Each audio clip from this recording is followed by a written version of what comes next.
Hey, have you seen my mess behind me? Mind your own business, because I've been busy lately.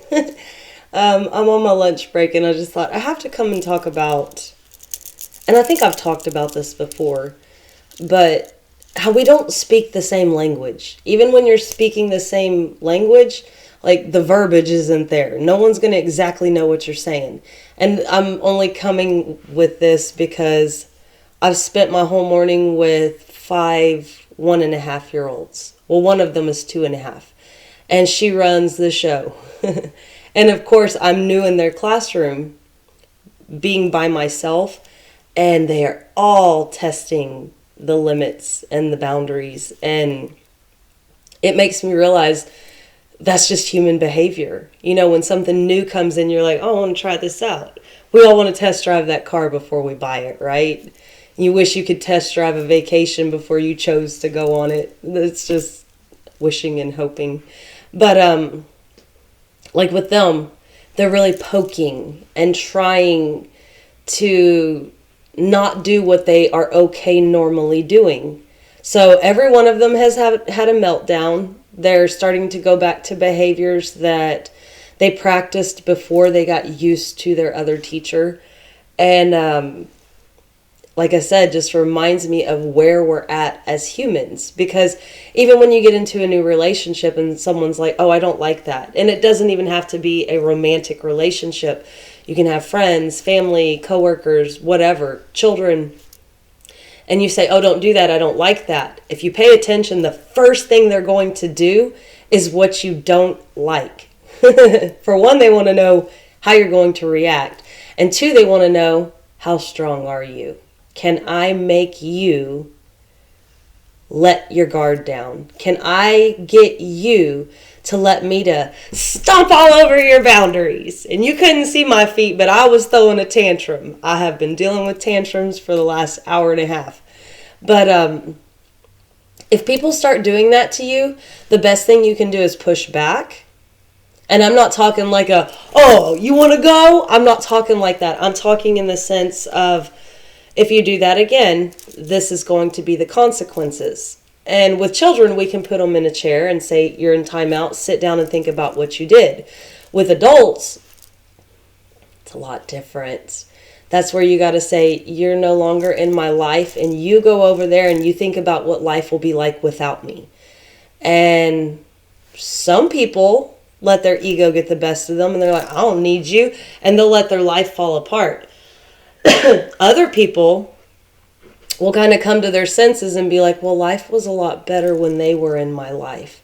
They brought the sunshine. They made me happy. Or it was worse when they were in my life. They brought the thunderstorms. They brought the clouds. They brought the chaos. They made me work harder. You know, we have to start evaluating who belongs in our life and who does not belong in our life. What career serves us? What does not?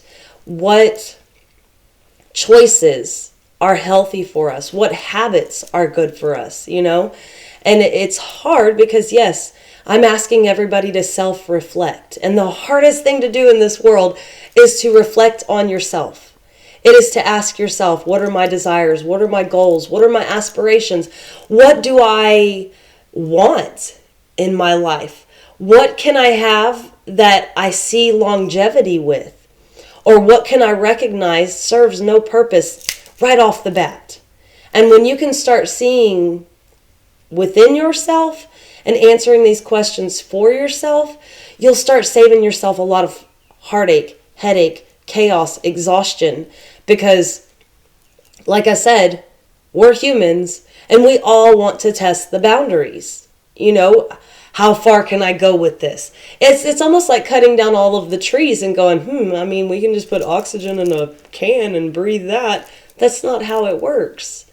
But us as humans keep pushing the boundaries of our own existence, which is ironic. That's the more complex understanding of the minuscule way that we treat each other on emotional levels.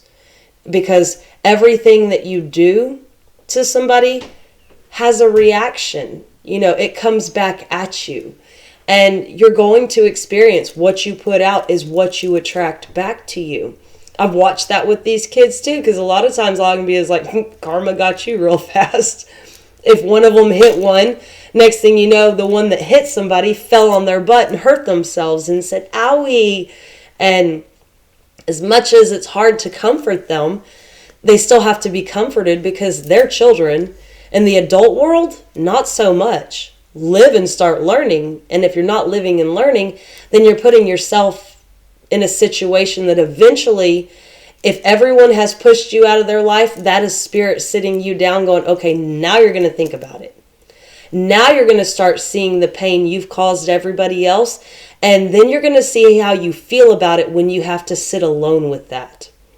Because you're going to go through a lot of thought processes. You're going to have the blame game. You're going to have the shame game. You're going to start going through fear, maybe losing sleep, dealing with demons you didn't know you had. You're going to have to face reality. And it gets to a point you don't have a choice at some point. Because, like I said, you go through life hurting people. You're eventually going to feel your pain. And I think for a long time, a lot of people have gone through life like, I can do what I want. And they do. They get away with whatever they want. But times are changing. Karma has arrived. And if it hasn't hit your door yet and you've gotten away with a lot of nasty deeds, just know everything's right around the corner. Because there are energies that are shifting. If you can't feel it, you're going to at some point.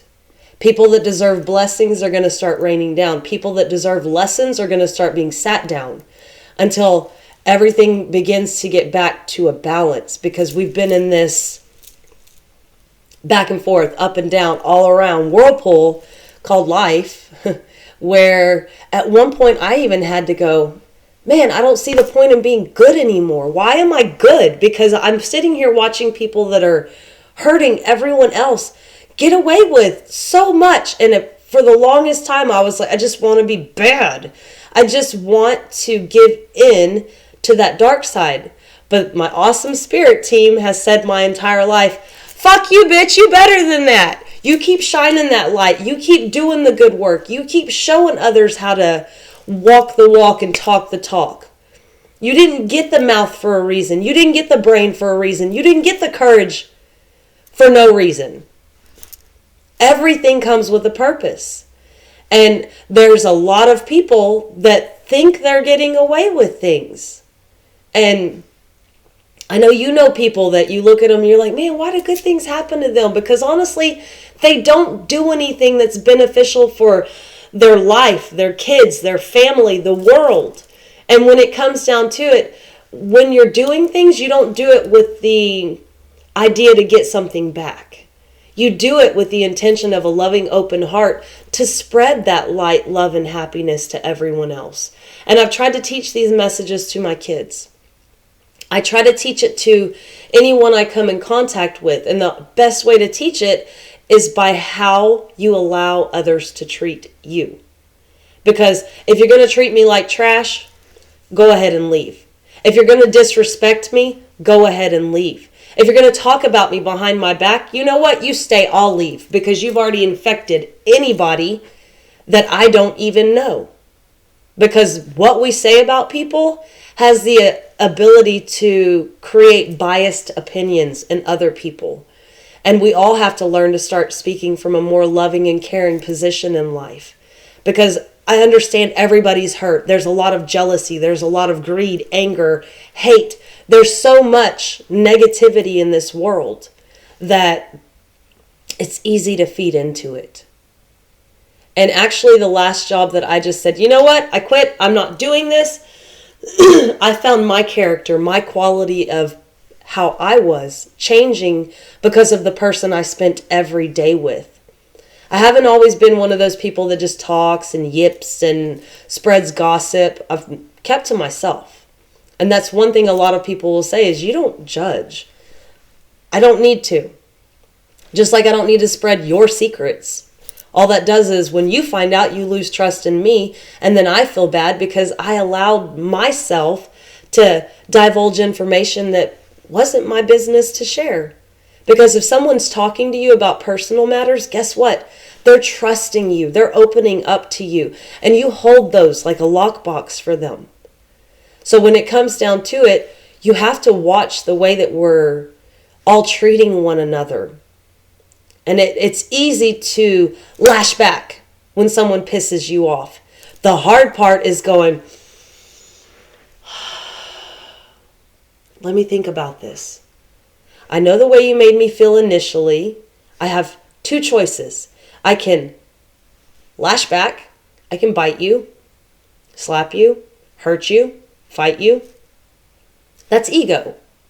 The second one is to listen to the information, process it, put in there with a little grain of salt that what they're saying to you is not about you, it's about themselves, and look at them with compassion.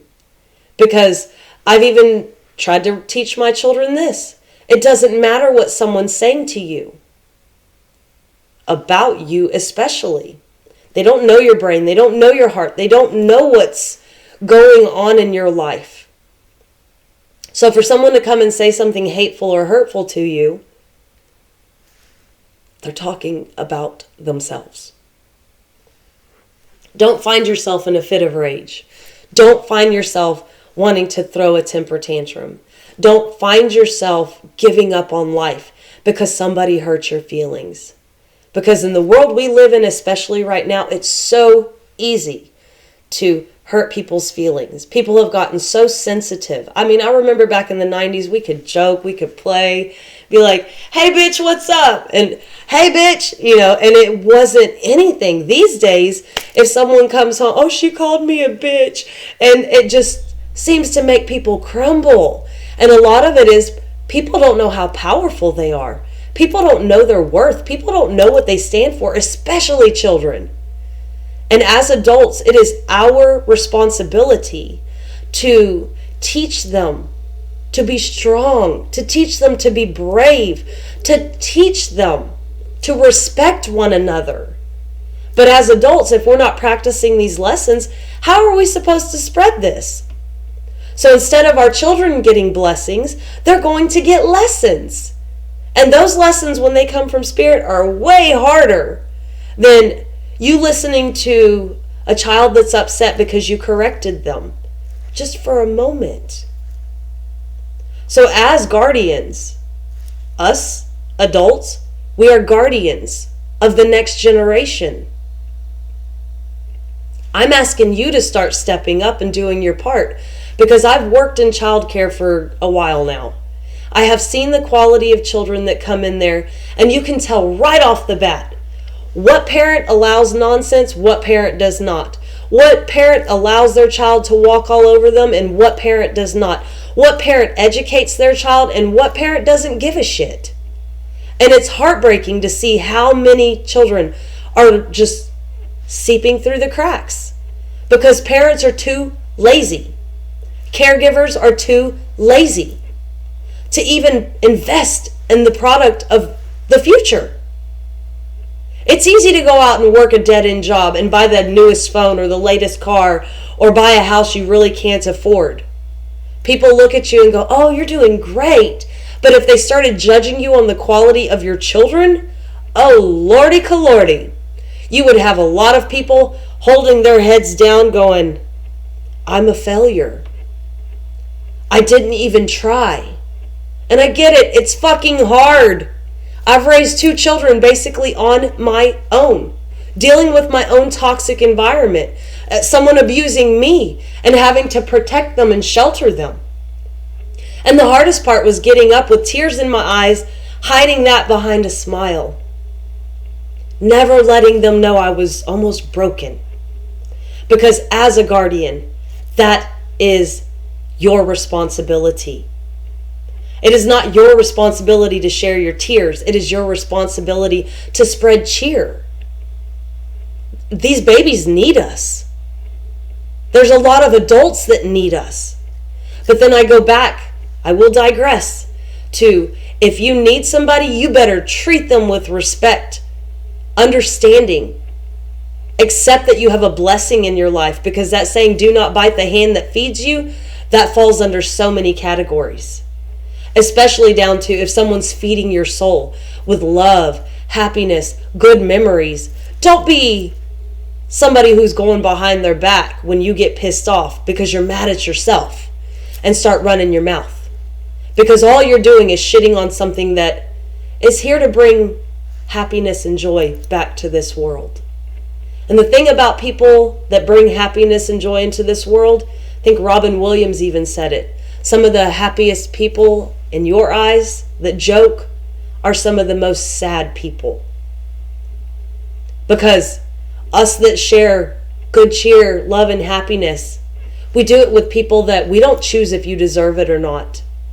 But in the end, how that energy is taken and often just shit away, it's not deserved. But it's also not on us to choose who deserves to feel love. Because somebody that's hurting needs love more than anybody in the world.